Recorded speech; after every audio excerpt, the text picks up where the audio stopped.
I gotta say, I love this movie.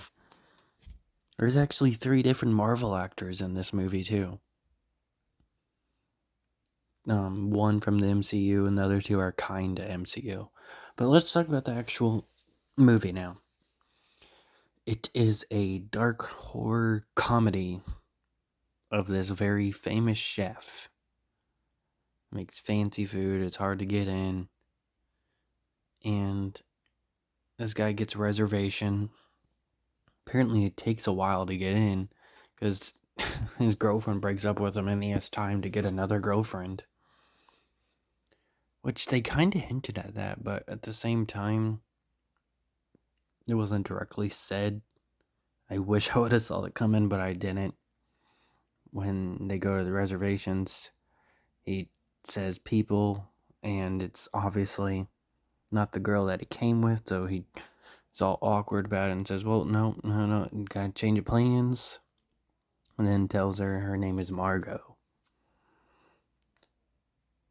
Which, when I watched the scene, I just assumed maybe they were supposed to get married and then they decided not to, so their names didn't change or whatever. But no, it was because he came with someone else. There's these three friends. This is only really important for one scene. Like that he supposedly has a reason for everybody that's here.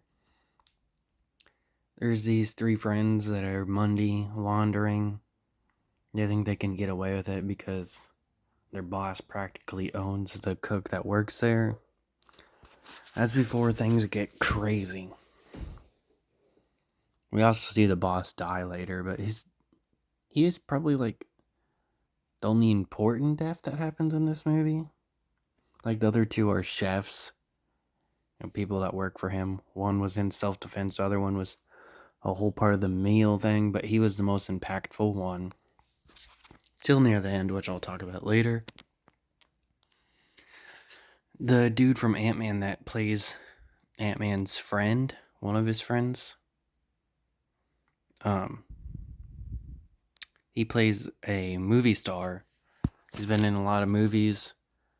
One of them was apparently bad. He talks about it at the dinner table, which is actually important later because he asks, I want to know why I'm here. And he's like, well, on my day off, my first day off in months, I watched your movie and I didn't like it. That's the reason he's here. And his little girlfriend, or friend, or something, they never say if he's cheating on his wife. Seems kind of hinted at since they say that he has an apartment and she's giving him all these keys and stuff back. And he tells her she's not leaving. I think maybe he's cheating on his wife. But it's never outright said. But she's here because she goes to like a college or something that doesn't do student loans. And then there's these other two people that are here because I guess they have a big ego. And then there's this dude that probably did incest. And then his wife that he cheated on with a sex worker, he talked about telling her to call, say she was his daughter. So probably incest. And the fact that he was cheating, because that was in one of the scenes. There was like Tortilla showing everything that they've done wrong. Some people we didn't see, others we did. Like the main one that was focused on during that whole Tortilla thing was the dudes that were doing money laundering. And I do want to talk about them real quick again, because one dude tries to run away, he gets tripped by one of the guards, and then they don't do anything with that. Like, he doesn't get hurt for trying to run away. Like that one dude that tried to leave, he gets his finger cut off, his ring finger, the dude that cheated, deserved. And, yeah, they just kind of cut back to him being at the table again, so I guess they carried him back there or something. He just didn't say anything. We didn't hear him talk in the background or anything. I just forgot he tried to run away. But yeah, we never find out why the girl that got cheated on was there. There's literally no explanation for her at all. Is she there because she got cheated on and she didn't realize it? Like, what? They never explain her. Everybody else is explained. Of course, the dude that plays Beast, that's right there on the cover, he's working with him. We get a big reveal, which wasn't that surprising. I still didn't see it exactly what was happening. But once stuff started to get rough, like when one of the chefs killed themselves, part of the whole project they were doing, because they had a theme for every food they were given. Like, one was called the mess, so the chef killed himself leaving blood on the floor, aka a mess, stuff like that.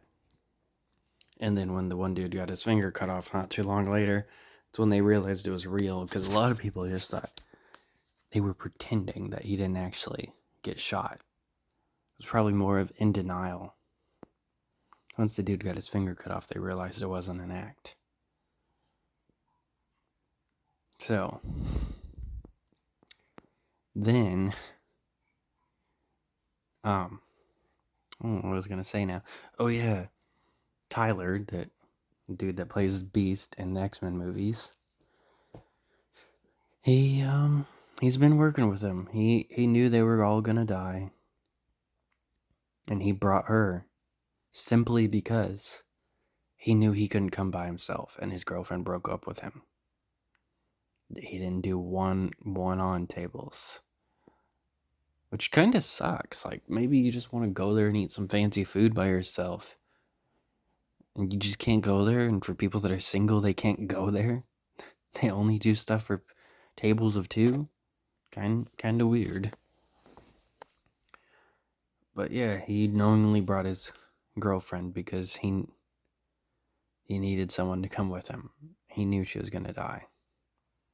He hangs himself. I almost forgot he died, because he's told his cooking sucks. And it's really his own fault. He rushed. His food was done in a few minutes. And it was probably the funniest part of the movie, because they have all these names for each meal that is given to people throughout the movie. They say what course it is, if it's course 3, 4th, final course. And they give descriptions of what the food is, what's in it, how it's cooked. His is called Tyler's Bullshit Undercooked Trash, something like that. It was hilarious. He gets something whispered to him, and he goes hangs himself in another room. There's also this tense scene. It's almost like they both, there's no way they couldn't get out of getting this horror cliche. But she radios for help, and they say, don't say anything or this innocent guy's gonna die. Turns out to be working with him. Because that happens in all horror movies. Either the person's gonna die, or the person was working with him the whole time. It happens in so many horror movies. Eventually, she's able to get him by saying, all you've been doing is intellectual games. I don't care for this food. It sucks. You forgot the most important part of food. It's about eating. And he's like, what do you want me to do about it? And she asks for a cheeseburger and french fries. And then she thinks it's good, and she asks for it to go, and he lets her leave. Nobody else survives, unfortunately, though. Obviously don't care about the cheating incest dude, but most other people seemed decent, besides, the whole money laundering thing.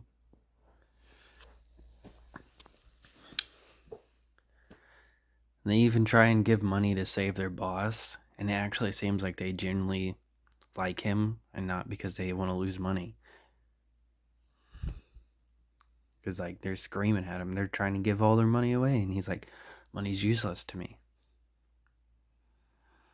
He also lets himself, the chef dude also lets him get self because he sexually harassed one of his employees, Catherine.